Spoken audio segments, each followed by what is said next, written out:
हर रोज एक नई कहानी देखने के लिए चैनल को सब्सक्राइब करें और बेल आइकन दबाना ना भूलें। सुमन और आशा दोनों ननद भाभी थे। दोनों की वैसे तो आपस में कभी नहीं बनती थी, लेकिन जैसे ही कोई मजेदार खबर हो या किसी के बारे में कोई बात बतानी हो, दोनों साथ हो जाती और पूरे दिन सुमन अपनी देवरानी महक और आशा अपनी छोटी भाभी की चुगली करते रहते। ऐसे ही एक दिन दोनों ननद भाभी साथ में बैठकर महक की चुगली करते हुए बोलते हैं। आशा, तुझे पता है इस महक को काला जादू आता है। भाभी, ये क्या बोल रही हो? मुझे तो ये सब पता ही नहीं था। अरे आशा, तुझे कैसे नहीं पता?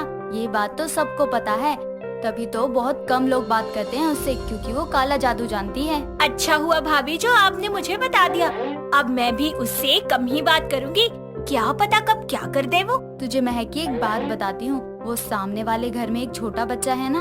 हाँ भाभी, वही ना जिसका नाम सोनू है, खेल कूद में बहुत अच्छा है। हाँ वही। वो एक बार दिन के समय घर के सामने ही खेल रहा था और बच्चों के साथ। इतने में महक ने उसे घर में बुलाकर लस्सी पीने को दी और सोनू वो लस्सी पीकर खेलने चला गया। तो क्या हुआ भाभी? लस्सी ही तो दी है। अरे पगली, उस लस्सी को पीकर ही तो सोनू की इतनी ज्यादा तबीयत खराब हो गई थी कि बिस्तर पर पड़ गया था। वो अब तक ठीक नहीं हुआ। इतने में सामने से सुमन का पति विवेक आकर कहता है, तुम दोनों यहाँ चुगली करने में ही लगी हुई हो और वहाँ महक ने घर का सारा काम खत्म कर दिया।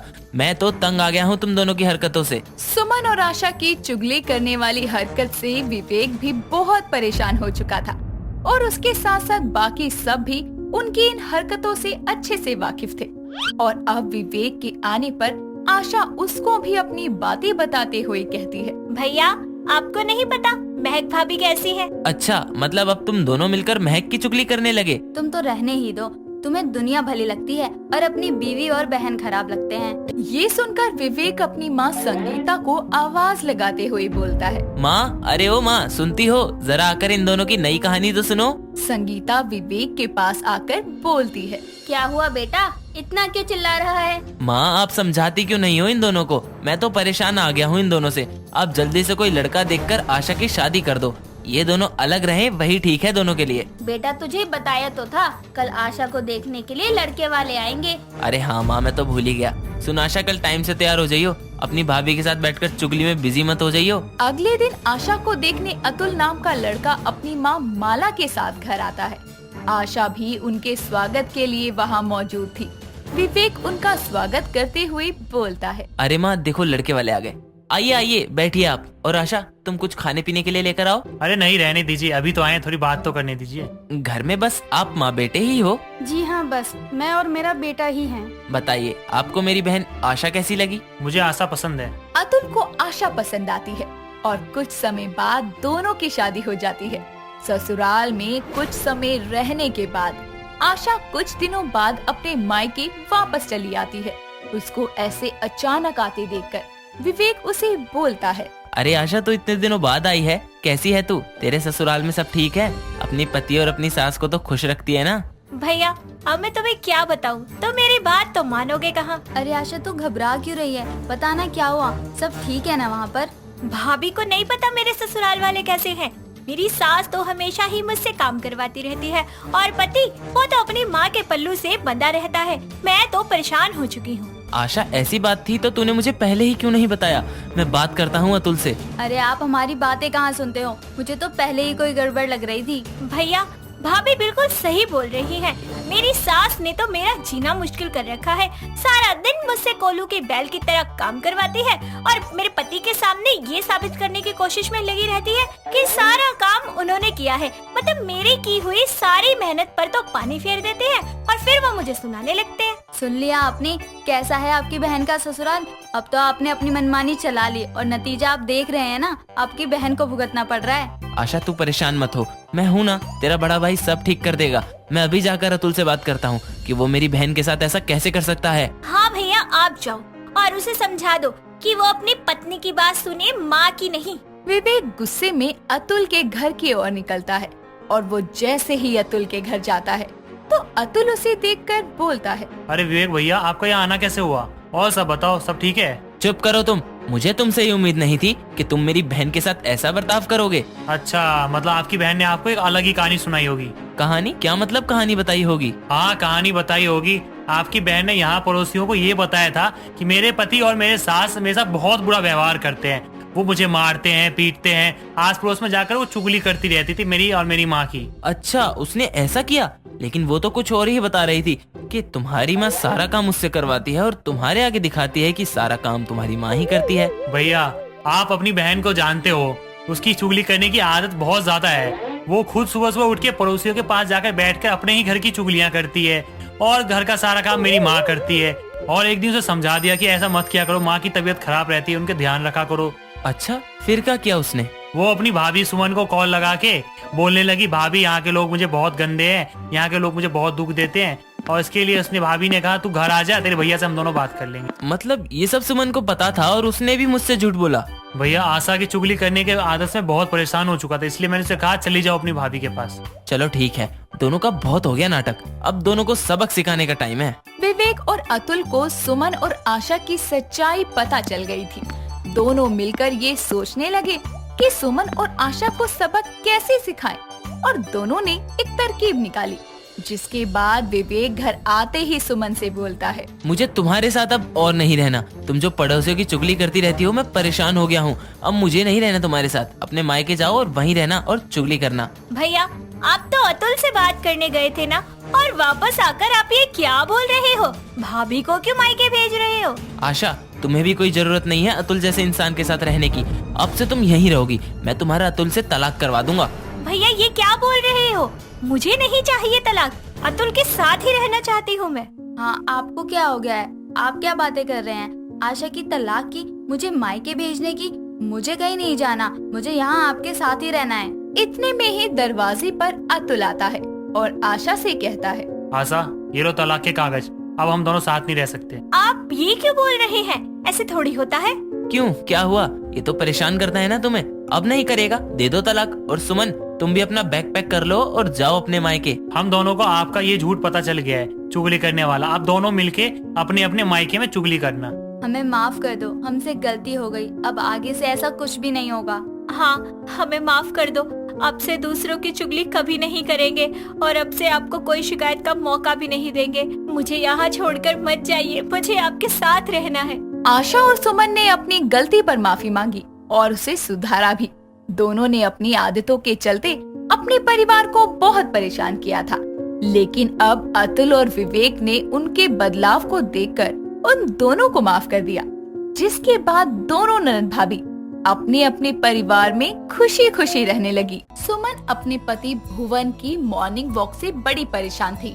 भुवन रोज सुबह 6 बजे उठकर घर से निकल जाता और 10 बजे से पहले वापस नहीं आता, जिसके कारण घर के छोटे मोटे कामों के लिए उसको अपने बेटे कुणाल को जगाना पड़ता। ऐसे ही एक सुबह भुवन रोज की तरह बाहर था, जिसके कारण सुमन अपने बेटे को आवाज लगाकर बोलती है, ओ कुंभकर्ण, उठ जा। दोनों बाप बेटे ने मेरा खून पी रखा है। एक सुबह सुबह उठ जाता है और दूसरे के उठने का कोई समय ही नहीं है। कुणाल अपनी आंखें मसलता हुआ बाहर आता है। सही है, पापा हाथ नहीं आते तो बेटे को पकड़ो। अब बोलो, क्यों बुला रही थी? क्यों बुलाऊंगी? अरे दूध ले आ जाकर। ये ले पकड़ डोलची और जल्दी आइए और तेरा बाप आकर चाय मांगेगा। कुणाल टहलता हुआ दूध लेने के लिए निकल जाता है, जहां वो रास्ते में एक पार्क के अंदर अपने पापा को एक औरत के साथ चिपक कर बातें करता देखता है, लेकिन वो उस औरत का चेहरा नहीं देख पाता। इसीलिए वो पार्क के अंदर जाता है, लेकिन भुवन की नजर कुणाल पर पड़ जाती है और वो जल्दी से अपनी पास बैठी हुई औरत को भगा देता है।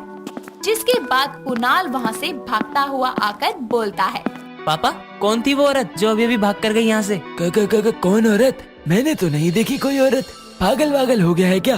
कौन से सस्ते नशे करने लगा है तू? बस पापा, मैंने कोई नशे नहीं किए, बल्कि आपने किए हैं, वो भी महंगे वाले। सीधे तरीके से बता दो, नहीं तो मम्मी को बोलूंगा मॉर्निंग वॉक के बहाने आप अपनी सेटिंग से मिलने आते हो। साले तू अपने बाप को ब्लैकमेल करेगा? पापा, आपने ही बोला है, बाप बड़ा ना भैया, सबसे बड़ा रुपया। और पैसों के आगे क्या बाप क्या बेटा। साली गंदी औलाद, ना मजा ना स्वाद। भौंक, कितने पैसे चाहिए? अभी के लिए 5,000 दे दो, बाकी तो अपना चलता रहेगा ना बीड़ू। भुवन अपने बेटे को उसकी माँ के आगे मुंह बंद रखने के लिए 5,000 रुपए देता है, जिसके बाद कुणाल वहाँ से दूध लेने के लिए और भुवन घर के लिए निकल जाते हैं। कुछ देर बाद जब दोनों बाप बेटे घर आते हैं तो टीवी देख रहे होते हैं, जिसके बाद सुमन वहाँ आकर बोलती है, दोनों बाप बेटे ऐसे पसरे हो जैसे घर में काम करने के लिए कोई नौकरानी रखी है। रे तुम दोनों को दिखता नहीं है क्या कि घर में कितना काम फैला है? थोड़ी मदद ही करवा दें। अरे माँ क्यों चिंता करती हो, पापा है ना, वो करवाएंगे ये सारा काम। क्यों पापा, करवाओगे ना? मैं क्यों?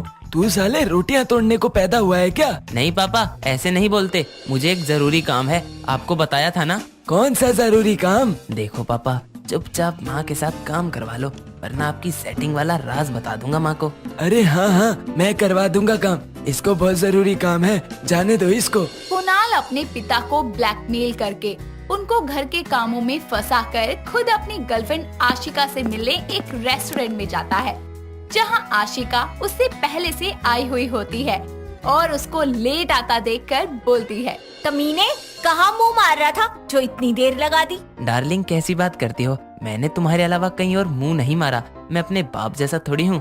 क्या तेरे बाप का चक्कर वक्कर है किसी से? हाँ, पर किसके साथ है वो नहीं पता। चल छोड़, मेरी बात सुन। आज शाम को मेरी मम्मी से मिलने आ जा अपने मम्मी पापा को लेके, शादी की बात करने के लिए। ठीक है जाने मन, जो बोलोगी वो कर देंगे। ठीक है, चलती हूँ, टाइम पर आ जाइयो, समझ गया? आशिका रेस्टोरेंट से चली जाती है, लेकिन कुणाल वहीं बैठे बैठे बर्गर मंगा के खा रहा होता है।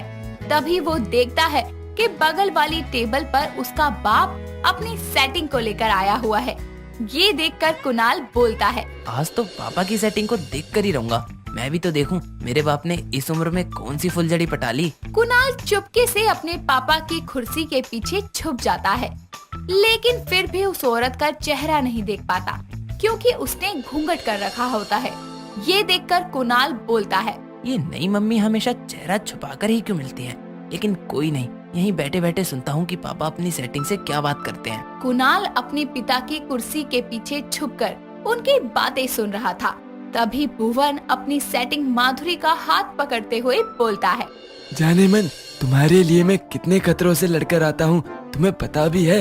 एक तो मेरी वो जालिम बीवी और दूसरी तरफ मेरी कमीनी औलाद कुणाल, दोनों तुम्हारे प्यार में राहु केतु बनकर बैठे हैं। जान, मैं भी तो अपनी जवान बेटी को बुद्धू बनाकर तुमसे मिलने आई हूँ। पर जान, अगर हमारे चक्कर का पता मेरी उस रावण बीवी को लग गया तो मेरे एक सर को 10 टुकड़ों में काट देगी। अरे जान, नहीं पता चलेगा मैं कौन सा शादी करके तुम्हारे घर आ रही हूँ, या फिर मेरी बेटी का तुम्हारे बेटे से टांका भिड़ा है। हाँ वो तो है, तो चलो इस बात पर एक चुम्मा दे दो। हाय हाय, शर्म करो, कोई देख लेगा। अरे इस रेस्टोरेंट के बारे में तो मेरी गंदी औलाद को भी नहीं पता, और उसके बिना कोई भी मुझे देख ले घंटा फर्क नहीं पड़ता मुझे, क्योंकि और कोई मुझे जानता ही नहीं।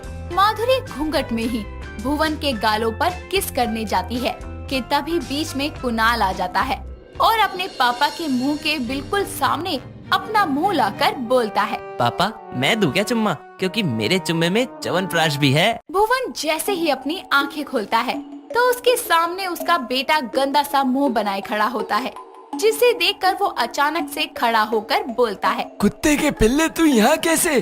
पापा ये तो मुझे बोलना चाहिए, आप यहाँ कैसे? आपको तो माँ की मदद के लिए छोड़कर आया था ना। वो मैं चकमा देकर आ गया। तू बता, तू यहाँ क्या कर रहा है? पहले अपनी सेटिंग का चेहरा दिखाओ। ले देख ले, चल अब निकल घर, और जानू तुम भी जाओ घर। ठीक है जी।